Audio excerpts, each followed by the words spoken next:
नमस्कार, कुरुक्षेत्र में आपका स्वागत है। मैं हूं सौरभ शर्मा। देश में इस वक्त अगर कोई एक मुख्यमंत्री हैं जिनके काम की हर ओर चर्चा हो रही है तो वो हैं योगी आदित्यनाथ। और अब तो नौबत यह आ गई है कि दूसरे राज्यों के नेता कहने लगे हैं, काश हमारा सीएम भी योगी जैसा होता। इसकी वजह भी है, योगी आदित्यनाथ ने 2 दिनों में जो 2 बड़े कारनामे किए वो बताते हैं कि नियत साफ हो, सरकार सख्त और निष्पक्ष हो तो मुश्किल से मुश्किल काम भी आसान है। सबसे पहले आपको हम आज की एक बहुत बड़ी खबर बताते हैं। योगी आदित्यनाथ की पुलिस ने एक बहुत बड़ी साजिश नाकाम कर दी। अयोध्या को दंगे की आग में झोंकने की बड़ी साजिश रची गई थी और आपको जानकर हैरानी होगी, साजिश रचने वाले सभी लड़के हिंदू थे, लेकिन उनकी प्लानिंग बहुत खतरनाक थी। योगी की पुलिस ने यह नहीं देखा कि दंगाइयों का मजहब को क्या है, वो किस धर्म को मानते हैं। इन लोगों ने सोचिए मस्जिदों के बाहर आपत्तिजनक चीजें फेंककर, एक जानवर का मांस फेंककर माहौल बिगाड़ने की कोशिश की। ये चाहते थे कि दंगे हों, लेकिन मुख्यमंत्री योगी के सख्त आदेश पर अयोध्या पुलिस ने कुछ घंटों के अंदर ही इस बड़ी साजिश का पूरा सच सबके सामने लाकर रख दिया। अयोध्या पुलिस ने कुल 8 में से 7 आरोपियों को गिरफ्तार किया। इनके नाम आप सुनिए: महेश मिश्रा, प्रत्युष श्रीवास्तव, नितिन कुमार, दीपक गौड़, ब्रजेश पांडे, शत्रुघ्न प्रजापति और आकाश। और महेश मिश्रा इस पूरे गैंग का हेड था, सारी प्लानिंग उसने रची थी। सीसीटीवी तस्वीरें आई, आप देखें, ये लड़के 4 मोटरसाइकिलों पर आए और सबने अपने सर के ऊपर नमाजी मुस्लिम टोपी पहन रखी थी। ये मस्जिद के पास जाते हैं और वहां पर कुछ आपत्तिजनक चीजें फेंक देते हैं और फिर फरार हो जाते हैं। आप सोचिए ये कितना खतरनाक हो सकता था। अयोध्या जैसे शहर के अंदर क्या माहौल बन सकता था। नाम महेश मिश्रा, ब्रजेश पांडे, दीपक गौड़, सर पर मुस्लिम टोपी लगा रखी है। 27 अप्रैल की रात की वारदात है। रात 2:20 पर 2 बाइक पर सवार होकर आरोपी 2 अलग अलग मस्जिदों पर गए और वहां उन्होंने ये चीजें फेंकी। इसे देखने सुनने के बाद पूरा शहर दंगे की आग में झुलस सकता था, लेकिन पुलिस ने सूझबूझ दिखाते हुए और बिना किसी परसेप्शन के, भेदभाव के जांच की और एक एक आरोपियों की तफ्तीश की। कुछ ही घंटे बाद मुख्य आरोपी महेश मिश्रा और उसके 6 साथियों को गिरफ्तार कर लिया गया। अयोध्या रेंज के आईजी केपी सिंह की बात हम आपको सुनाते हैं। वो कह रहे हैं कि आरोपी कोई भी हो, किसी भी जाति, किसी मजहब का हो, कड़ी से कड़ी कार्रवाई करेंगे। जी, ये देखिए, एक बहुत बड़ी साजिश थी जिसमें 26 की रात में ये कोशिश की गई कि मस्जिदों के सामने आपत्तिजनक चीज़ें डाली जाएं और आपत्तिजनक सामग्रियां डाली गई। कपड़े पे उस पर कुछ लिखा भी गया जो कि काफ़ी उत्तेजक था, और जिसको लेकर के जब वो हम लोग को सूचना मिली रात में तो तत्काल उन चीज़ों को बरामद किया गया, उनको सीज किया गया।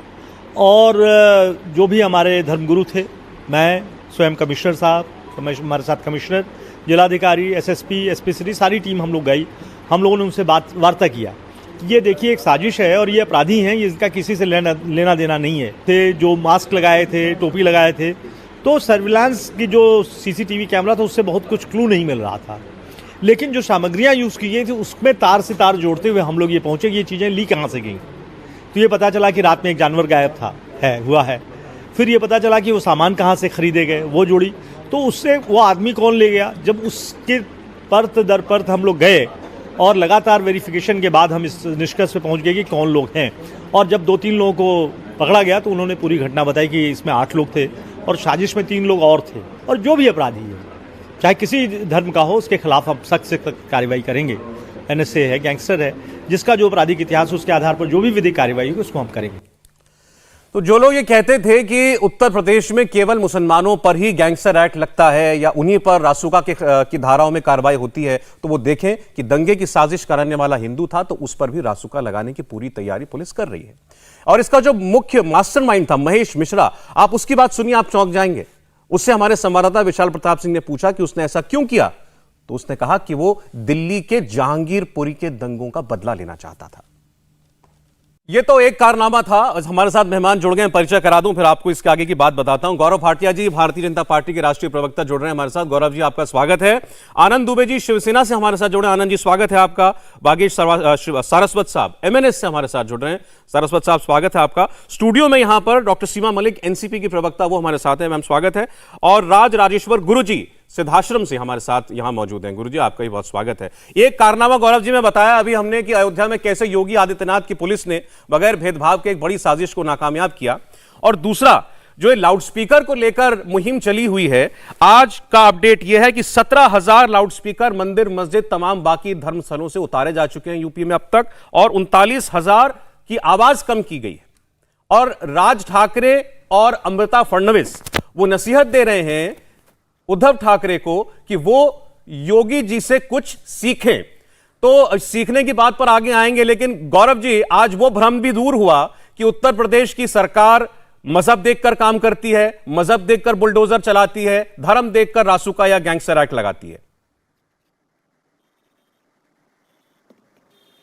सौरभ जी, बिल्कुल मैं तो धन्यवाद देना चाहूंगा इंडिया टीवी का, आपका, कि आपने इस खबर को इतनी प्रमुखता से चलाया है। और इसका एक बड़ा संदेश ये गया है कि अपराधी अपराधी होता है, आतंकवादी आतंकवादी होता है, दंगाई दंगाई होता है, उसको धर्म के चश्मे से मत देखो। और ये काबिले तारीफ है कि उत्तर प्रदेश की सरकार योगी आदित्यनाथ जी के नेतृत्व में किस तरह से अपराधियों को वर्दी का, कानून का, पुलिस का रसूख दिखा रही है। क्योंकि आप देखिए, ये भी गौरव तलब है कि रामनवमी में देश में हमने देखा कई जगह हिंसा हुई। उत्तर प्रदेश में सौरभ जी 700 जगह शोभा यात्रा निकाली गई, किसी की हिम्मत नहीं हुई कि पत्थर चला दे। और लखनऊ में आप जानते हैं, शिया सुन्नी आपस में जब ताजिया निकाले जाते हैं तो भी पत्थरबाजी होती थी, वहां भी किसी की हिम्मत अब नहीं पड़ती है। ये बड़ा बदलाव कैसे आया? ये बड़ा बदलाव इसलिए आया कि अपराधी का धर्म ढूंढ के ये नहीं तय करेंगे कि कार्रवाई होनी है, बल्कि जैसे अतीक अहमद और मुख्तार अंसारी का बोलबाला होता था, कहा जाता था इनको तो मुख्यमंत्री का साथ देना है, उनको मजबूत करना है सपा सरकार में। आज वो जेल की सलाखों के पीछे है। 2000 करोड़ की संपत्ति जब्त हुई है, बुलडोजर की ताकत, अवैध निर्माण जहां भी हुआ वहां पे वो अवैध निर्माण टूटा। और सबसे बड़ी बात जो आज आपने कही, लोग कहते थे कि इतने प्रतिशत मुस्लिम आबादी है उत्तर प्रदेश में, लाउडस्पीकर जो मस्जिद में है वो नहीं उतरेंगे। नहीं, लाउडस्पीकर जो है वो किसी धर्म से जुड़ा मुद्दा नहीं है, वो देश के कानून से जुड़ा मुद्दा है। वो सर्वोच्च न्यायालय का एक फैसला है जो हमारा right to life and liberty है, उससे जुड़ा मुद्दा है। और 40,000 लाउडस्पीकर ऐसे हैं सौरभ जी 40,000 जिनकी आवाज धीमी हो गई, और 18,000 लाउडस्पीकर ऐसे हैं जो सभी जो धर्म स्थल हैं, वहां के जो धर्म गुरु हैं, मौलाना हैं, उन्होंने स्वीकृति दी कि हम उतार रहे हैं। अब ये क्या दिखाता है? अगर आप में इच्छा शक्ति है, आपकी रीढ़ की हड्डी मजबूत है, तो आप कुछ भी करवा सकते हैं।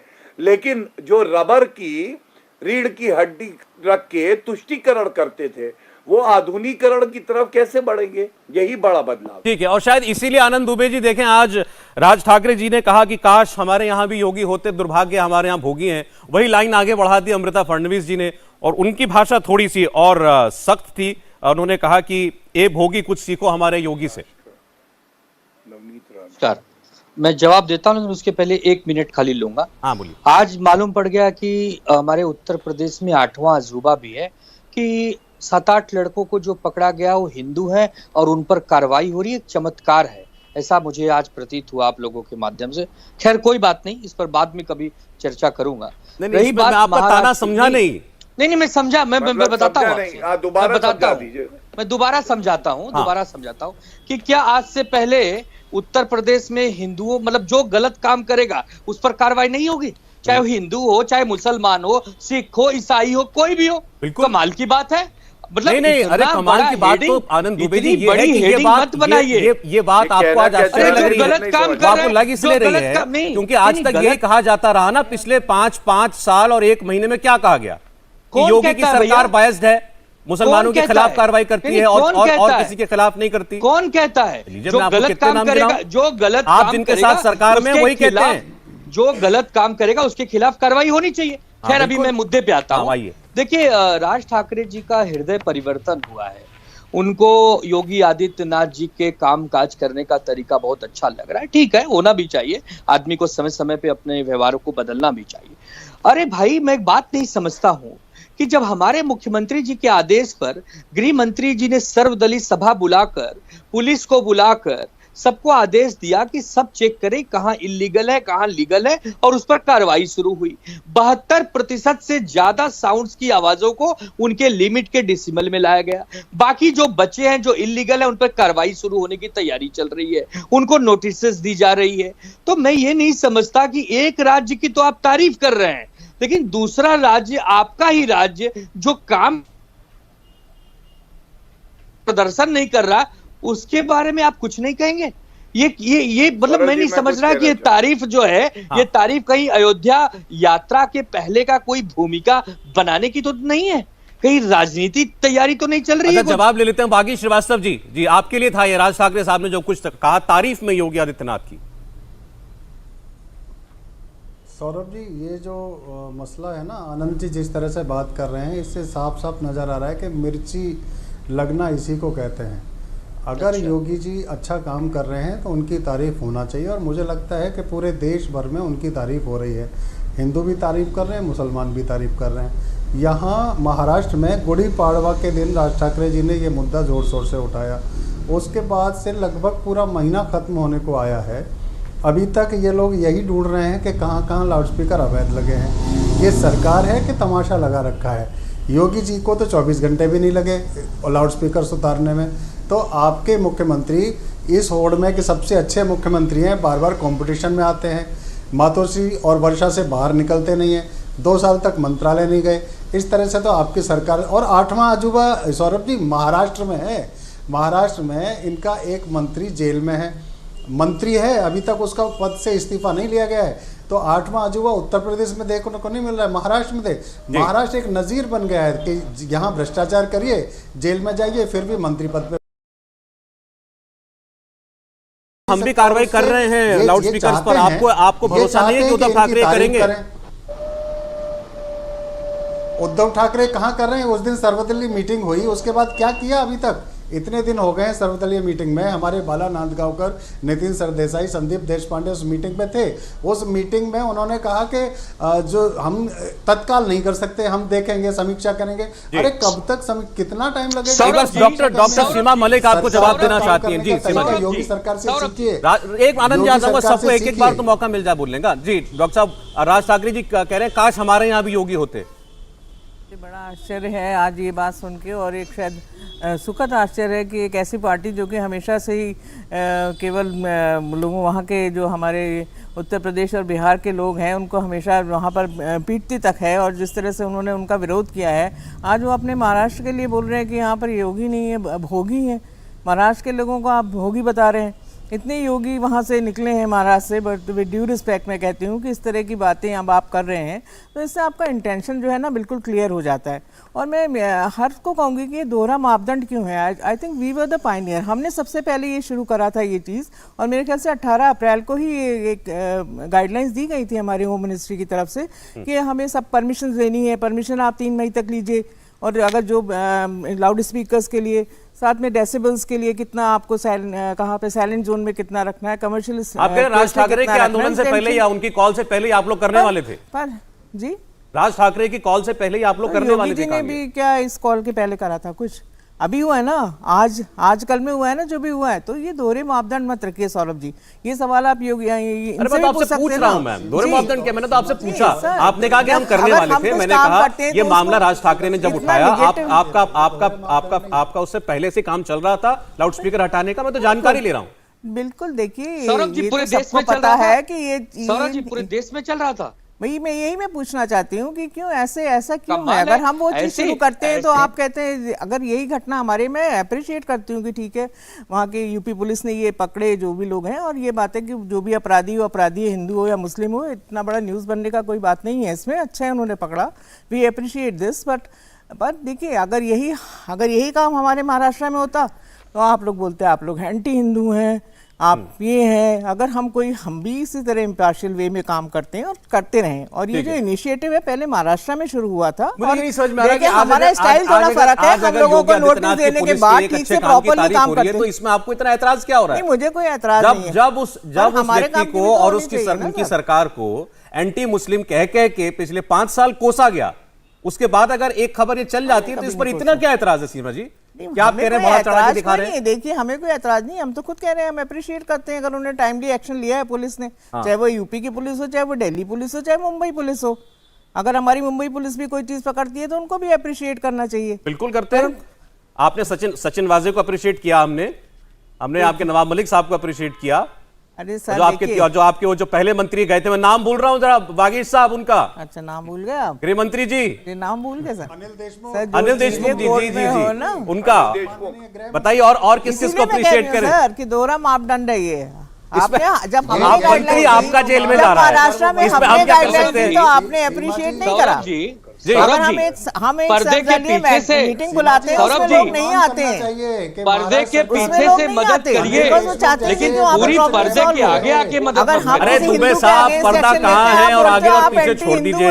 आप, मेरा सवाल ये है कि आपने मुझे मजबूर किया ये बात कहने के लिए, क्योंकि आपको 8वां अजूबा लग रहा था ना कि योगी जी ने हिंदू लड़कों को, दंगाइयों को पकड़ लिया, इसलिए याद दिलाना पड़ रही है बात की। अच्छा, रहमानी जी भी स्टूडियो में है, गुरु जी ने एक कमेंट एक बार गौरव भाटिया का एक कमेंट में आता हूं फिर आपके पास। देखिए, सबसे पहले तो क्योंकि अब महाराष्ट्र की बात हो रही है तो ये सच्चाई है। यहां शिवसेना के प्रवक्ता बैठे हैं, इनसे पूछिएगा, हनुमान चालीसा पढ़ने पे राजद्रोह, लेकिन सड़क पर नमाज पढ़ने के लिए पंथ निरपेक्षता संविधान इजाजत देता है। आनंद जी बताइए, आपने कहा ना कार्रवाई बराबर हो रही है, 5 ऐसी मस्जिद बताइए, 5 जहां से आपने लाउडस्पीकर उतारे हैं। मुझे पूरी उम्मीद है कि आप होमवर्क करके आए होंगे, बिना फोन घुमाए गूगल किए बता पाएंगे। दूसरी बात, देखिए, हमने तो अपराधी को अपराधी की नजर से देखा, कार्रवाई करी सौरभ जी, और कैसे जो तुष्टीकरण की राजनीति करती है एनसीपी, यहाँ पे शिवसेना, माफ करिएगा, शिवसेना और बाकी बैठे हैं, ये लोग कह रहे हैं अच्छा है हिंदुओं के खिलाफ कार्रवाई हो, लेकिन जब जहांगीरपुरी में जो अपराधी थे, दंगाई थे, उनके खिलाफ कार्रवाई हुई तो उनका धर्म ढूंढा। अच्छा, मुस्लिम है, अच्छा मुस्लिम खतरे में है, लोकतंत्र खतरे में है, देश बर्बाद हो जाएगा।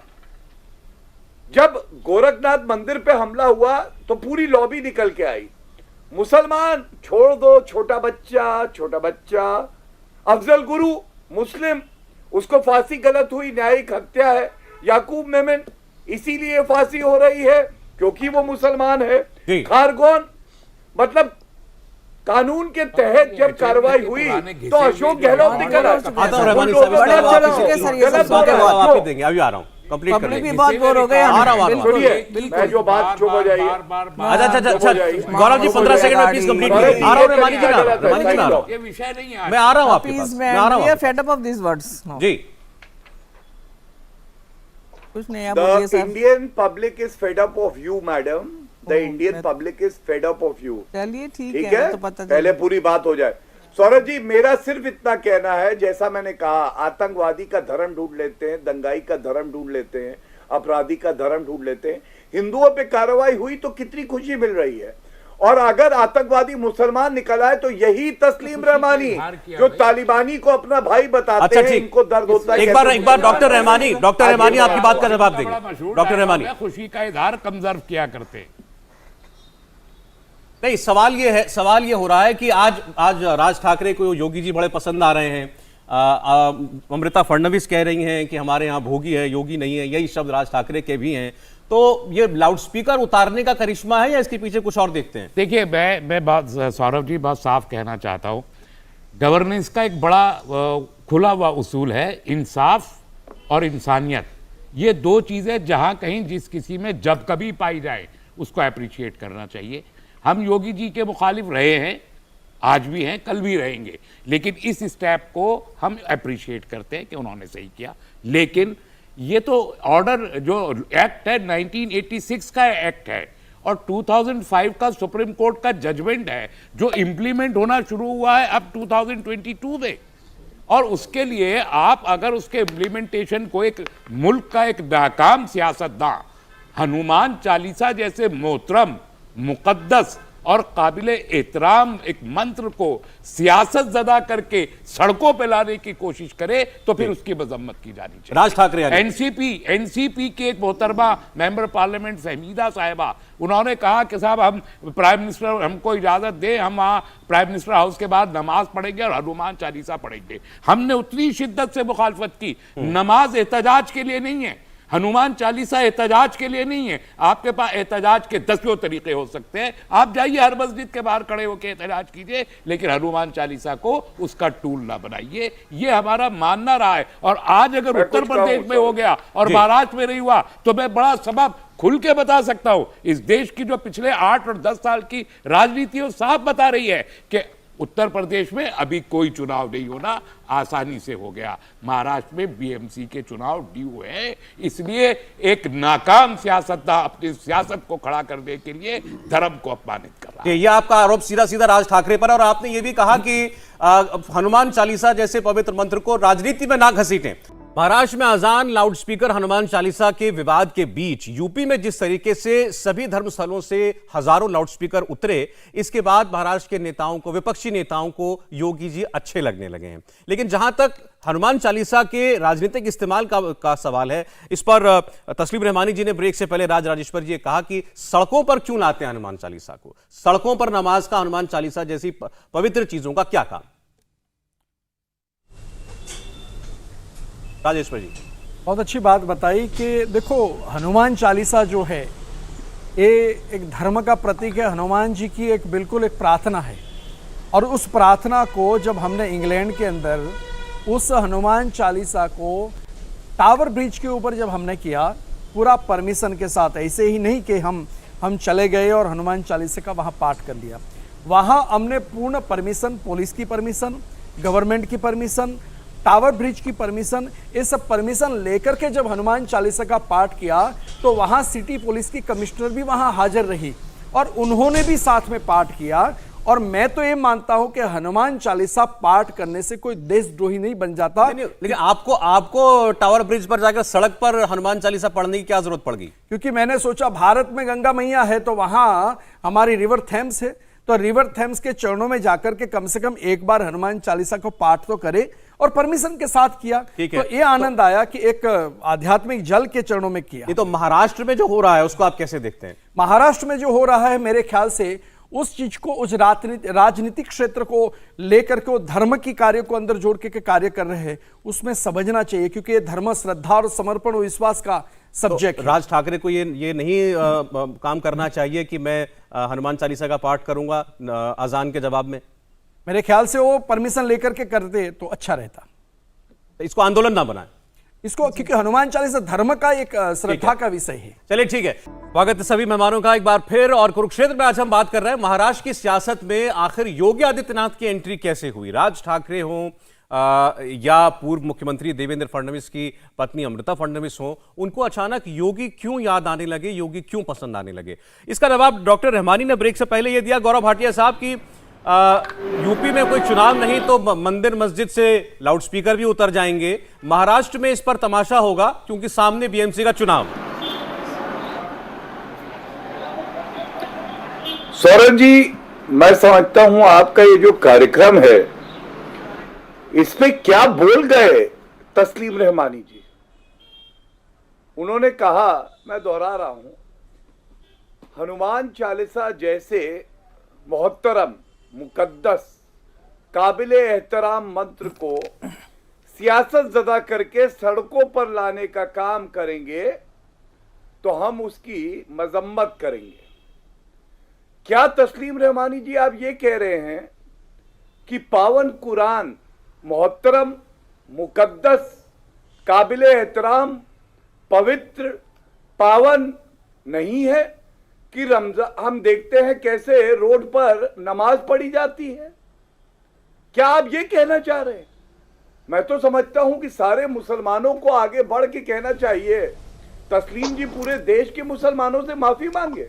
इन्होंने कहा कि अगर रोड पे पढ़ दिया तो वो मोहतरम, मुकद्दस, काबिले एहतराम नहीं रहता है। और हम देखते हैं कि हर जुम्मे पे रोड पे लाखों बल्कि कई बार करोड़ों मुसलमान जी। नमाज पढ़ रहे होते हैं, मतलब वो पवित्र और पावन नहीं है। पहली बात ये आप सोचिएगा, विचारिएगा, आप पे मुकदमा ना हो जाए। अगर हो तो मैं आ रहा हूं, मदद कर दूंगा। हाँ वकील है, उन्होंने एक नुक्ते की बात पकड़ ली आपके।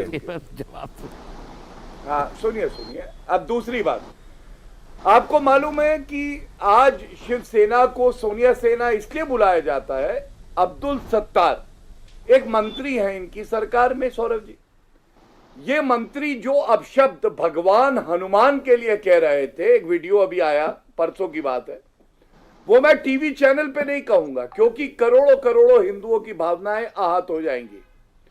मैं केवल ये पूछूंगा वो मंत्री बर्खास्त कब हो रहा है, और अगर वो नहीं हुआ तो ये मैं मान लूंगा कि बाला साहब ठाकरे जी जहां भी होंगे बड़ी पीड़ा में होंगे कि उनका पुत्र उद्धव ठाकरे हनुमान भगवान के खिलाफ जो अपशब्द कहे गए हैं, गाली दी गई है, ऐसे मंत्री को महिमा मंडन करके स्थान देती है। और तीसरी बात कह रहा हूं, चप्पल मारूंगा योगी आदित्यनाथ जी को, ये किसके शब्द है आपको मालूम है? उद्धव ठाकरे के शब्द है। और एक कहावत है, भिगो भिगो के चप्पल मारना। तो ये जो ट्वीट आप कह रहे हैं ना, ए भोगी कुछ तो सीखो योगी से, ये परिवार का सदस्य भी कहेगा ठाकरे परिवार का। ठीक है क्यों? क्योंकि ये आज भूल गए हैं कि बाला साहब ठाकरे जी का मूल मंत्र क्या था? हिंदू स्वाभिमान, हिंदू अस्मिता। इसीलिए वो हिंदू सम्राट माने जाते हैं। लेकिन उद्धव ठाकरे सोनिया सेना से पूछ के आगे बढ़ते हैं। ठीक है, इसीलिए आपकी बात का जवाब आनंद दुबे से लूंगा, लेकिन पहले तस्लीम रहमानी जी आपकी बात पर जवाब देना चाहते हैं। जी तस्लीम। झुके हुए हैं सोनिया गांधी के सामने। धन्यवाद।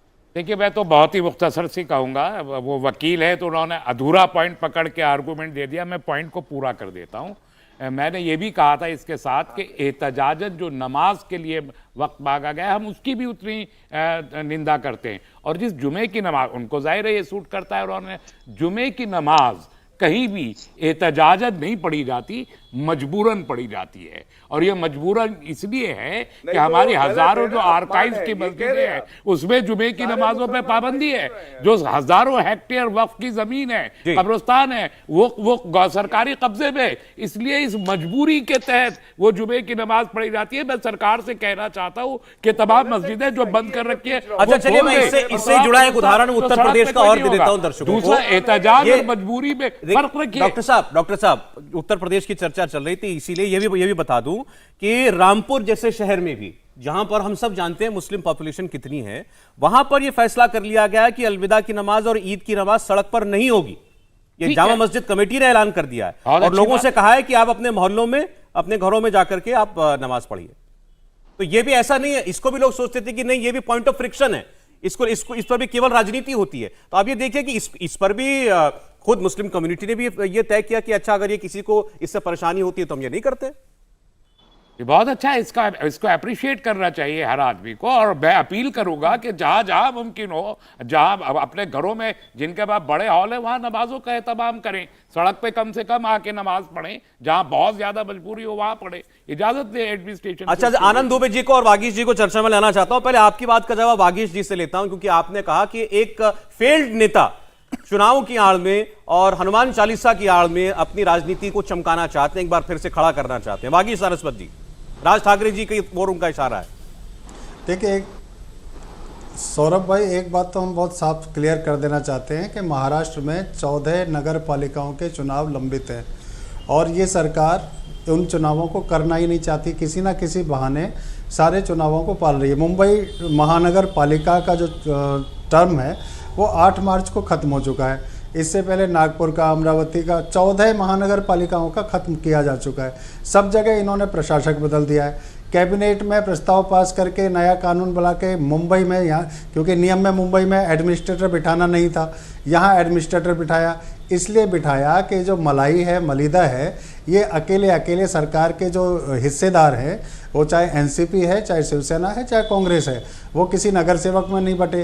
किसी पहले बटता था, कमीशन बटता था, अभी अकेले खाने के लिए लगे हुए हैं। और इसी वजह से ये 8वें अजूबे यहाँ हो रहे हैं कि अब्दुल सत्तार, देखिए आप रोक सकते हैं कि हम तो उजागर कर रहे हैं, हम जो कर सकते हैं, हम आंदोलन कर सकते हैं, हम भ्रष्टाचार को सामने ला सकते हैं। कितने सारे इतने भ्रष्टाचार हैं यहाँ महानगर पालिका के जो उजागर हुए हैं लगातार, लेकिन किसी पर कार्रवाई होती नहीं है क्योंकि इनकी सरकार है, राज्य में भी ये बैठे हैं, नगर पालिकाओं में इनके प्रशासक बैठे हुए हैं। इस वजह से ये जो बार बार कह रहे हैं कि चुनाव होने वाले हैं, तो एक बात तो समझ लीजिए सौरभ भाई कि चुनाव नहीं है, चुनाव नहीं है। दूसरी एक बात और मैं बता देना चाहता हूं कि हमारे डॉक्टर साहब कह रहे थे कि हनुमान चालीसा को ऐसे कहीं नहीं पढ़ सकते, तो भाई साहब विनम्रता के साथ कह रहा हूं, हनुमान चालीसा को कभी भी कहीं भी पढ़ा जा सकता है। भूत पिशाच निकट नहीं आवे, महावीर जब नाम सुनावे, शमशान में भी उसको पढ़ा जा सकता है, सड़क पर चलते चलते भी पढ़ा जा, कहीं भी पढ़ा जा सकता है। हनुमान चालीसा हमारे लिए धार्मिक मुद्दा नहीं है, धार्मिक मुद्दा नहीं है, सिर्फ सामाजिक मुद्दा है।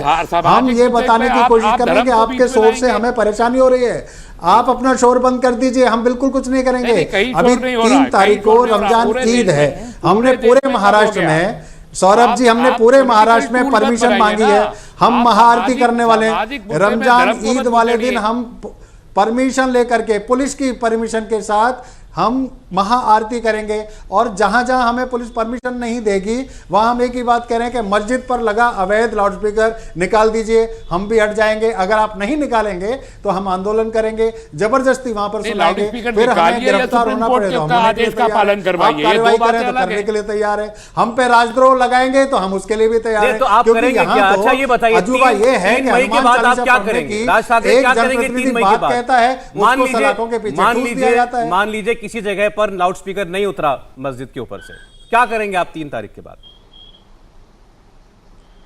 हम आंदोलन करेंगे, हनुमान चालीसा लगाएंगे, उससे ज्यादा जोर की आवाज से लगाएंगे। पहले तो हम पुलिस से परमिशन मांग रहे हैं, पुलिस को हम कह रहे हैं कि आप उनका अवैध लाउडस्पीकर हटाइए, नहीं हटाएंगे तो फिर हम करेंगे, हमें भी करने दीजिए, सीधी सी बात है ना। अगर वो कर रहे हैं तो हमें भी करने दीजिए, या उनका हटाइए, हम एकदम चुपचाप अपने घर में बैठेंगे।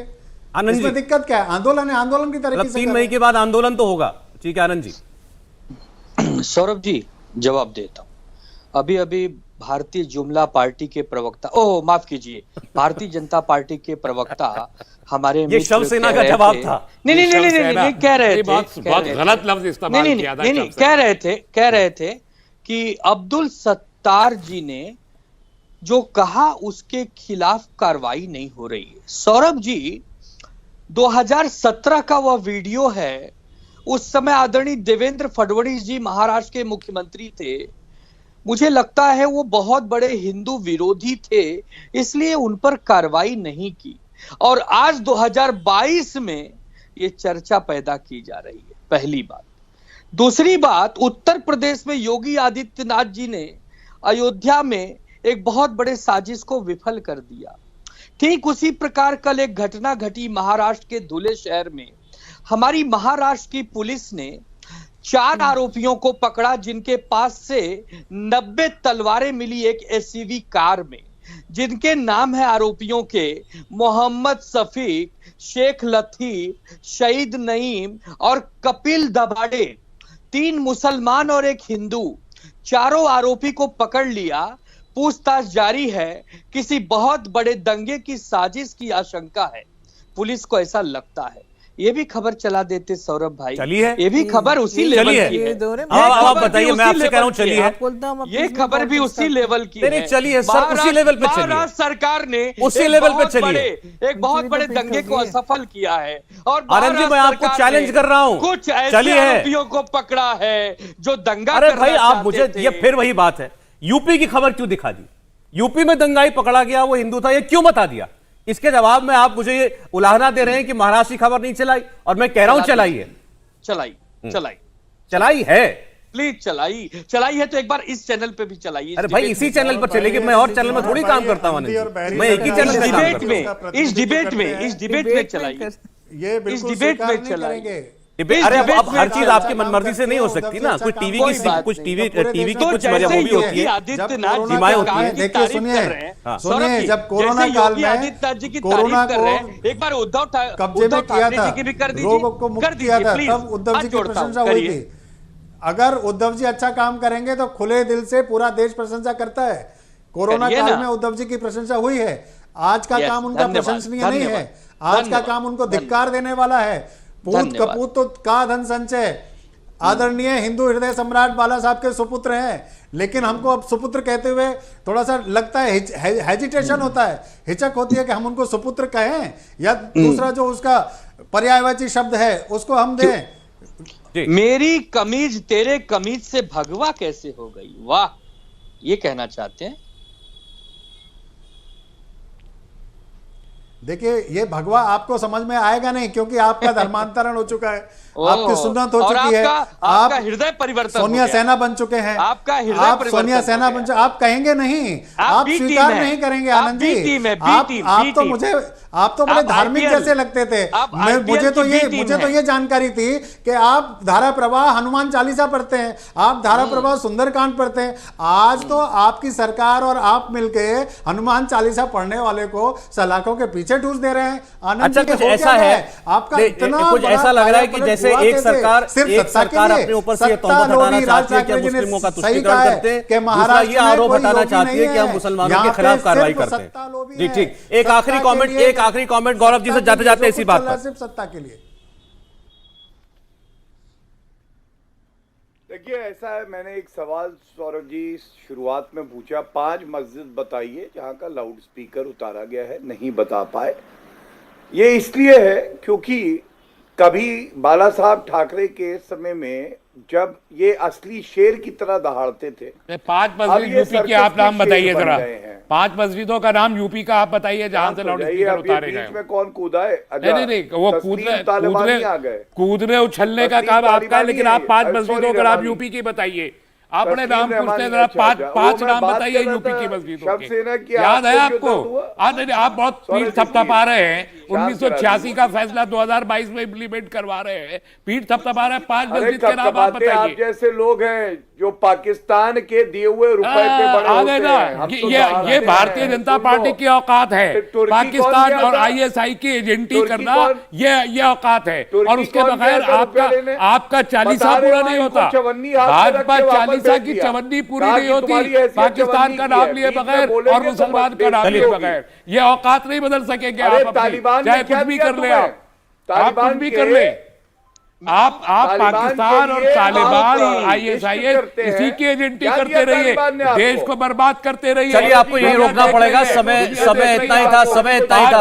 गौरव जी, आनंद जी, डॉक्टर सीमा वागेश जी, तस्लीम जी और राज राजेश्वर जी, बहुत शुक्रिया आपका। आपने देखा, महाराष्ट्र की सरकार कह रही है कि हम भी वैसी कार्रवाई कर रहे हैं जैसी यूपी में लाउड स्पीकर के खिलाफ योगी आदित्यनाथ ने की है, लेकिन 3 मई की जो डेडलाइन दे रखी है राज ठाकरे ने, उसके बाद क्या होगा ये देखना भी बाकी है। इंडिया टीवी हर वक्त हर जगह डाउनलोड करने के लिए सर्च करें India TV news Google play store या ऐप स्टोर पर।